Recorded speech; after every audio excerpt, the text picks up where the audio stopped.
Hola, mi clase. We are doing 8.4. We're going to be modeling quadratic functions, so this is kind of more real world things.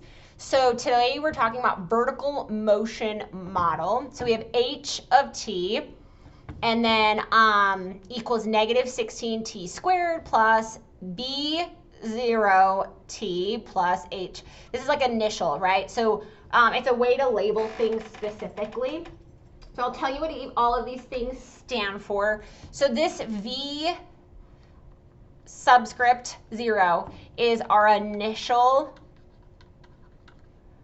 I need some more I's, velocity.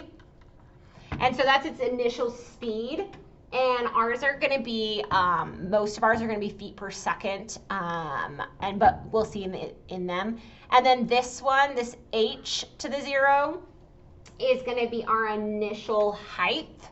So same idea though when we had our quadratics, it's the initial starting point. So like how far off the ground is it, things like that. And so, oh, not velocity, height, sorry. And that's why there's an h, right, initial height. And then the t specifically stands for time, okay? So all of these t's stand for time. All right, so a company offers rectangular pool size with dimensions as shown. Each pool includes a deck around it. So here's our deck. If Carolina wants a 15-foot wide pool with a deck, how many square feet will she need to have available in her yard? Okay, so we need to first write a quadratic function to represent the area of the pool and the deck. Okay, so we have to do both. So if we do the pool, we can see the pool from here to here is 2x. And from here to here is x. Sorry, like totally spaced out. Okay. But with the deck, it's an added 4 here, and it'd be 4 here. So this total length across here would be x plus 4 plus 4. So it'd be x plus 8. Remember, we've done this with the picture frames.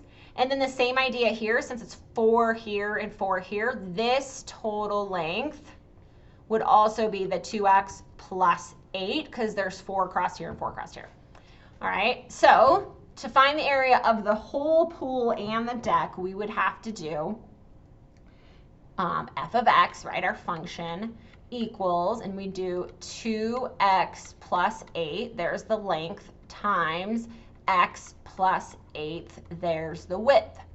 And then we would have to distribute or FOIL method. So 2x times x is 2x squared.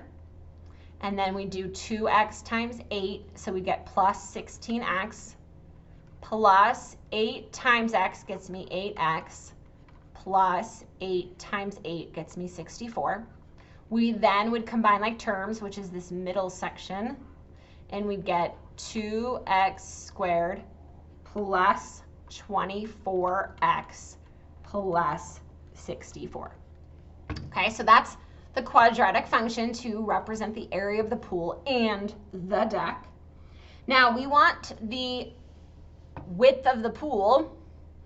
Okay, if Carolina wants a 15-foot wide pool, well, the width is x, right? This is the width. So I want x to be 15 if she wants her width of her pool to be 15. So our x will equal 15. And so what we'll do is we'll do the function at 15 and we'll just plug it in.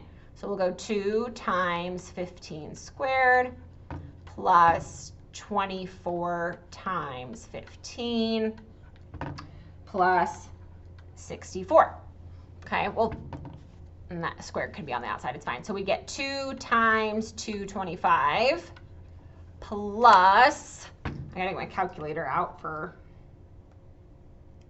24 times 15.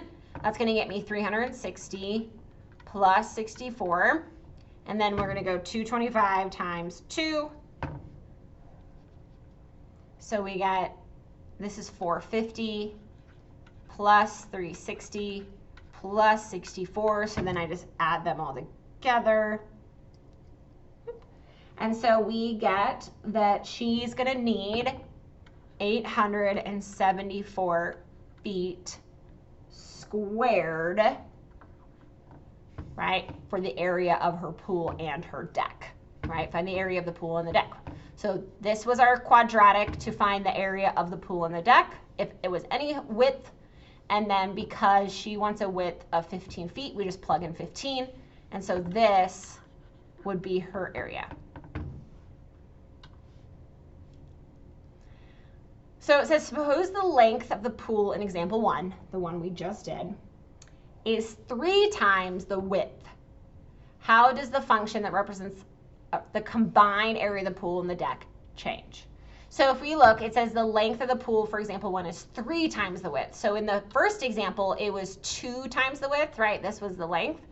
So we want this to now say 3x. So it would change the, says how does the function that represents the combined area of the pool and the deck change? So instead, right, we have f of x, we would have 3x plus 8 and then x plus 8. And so if we cleaned all this up, it would become 3x squared plus, now it's 24x plus 8x plus 64. And so we'd get 3x squared plus 32x plus 64.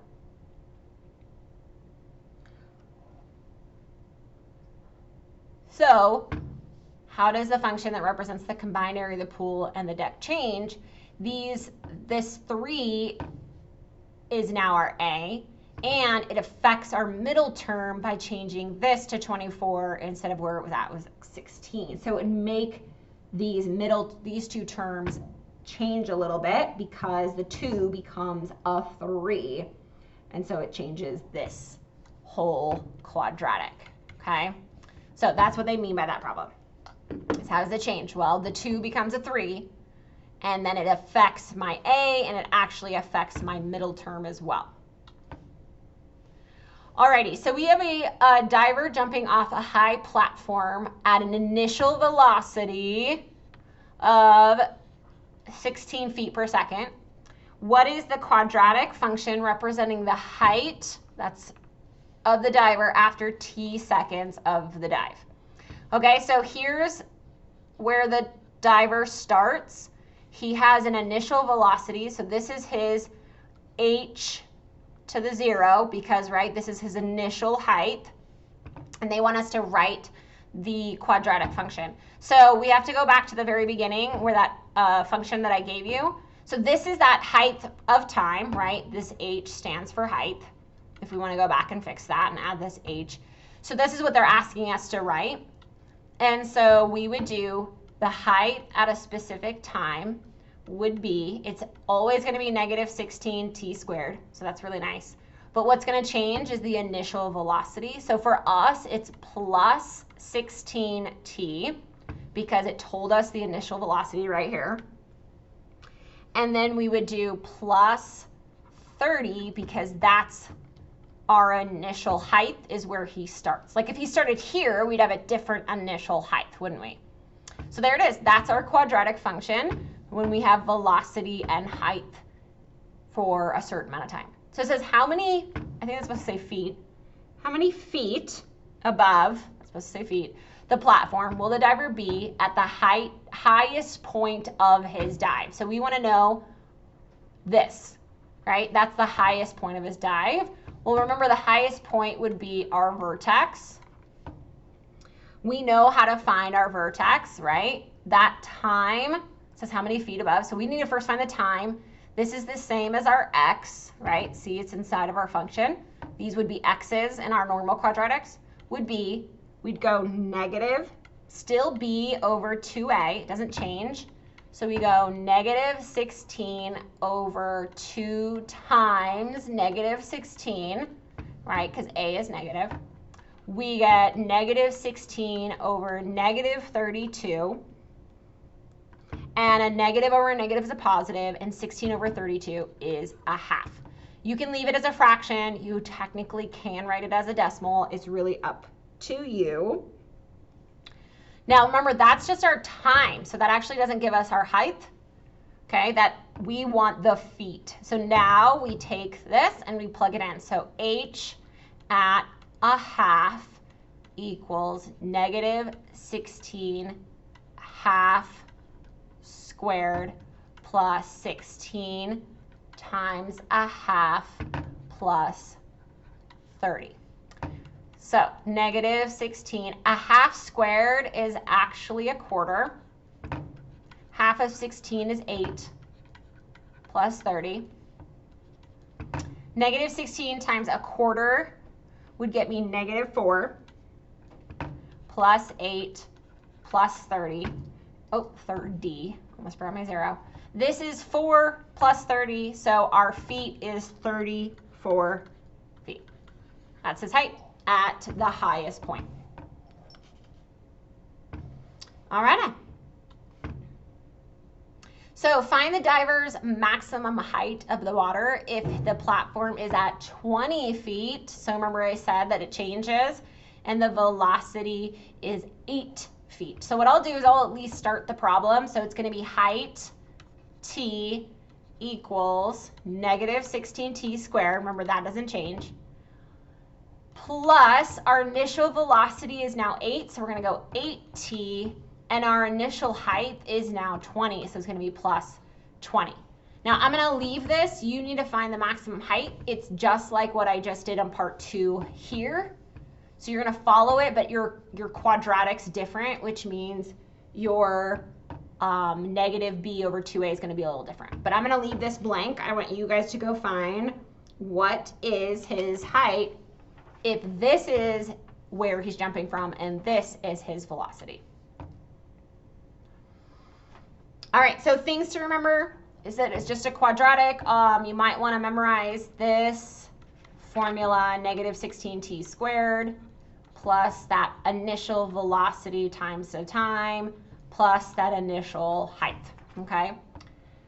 All right, so write a vertical motion model for the situation. Determine how long it takes the object to meet its maximum height. It does say just how long, okay? So that is just the time. So here's the initial velocity, here's the initial height, and you are going to do this as your independent practice. So technically you have like 2 problems to do, all of this one and half of this one. All right, until next time, adios.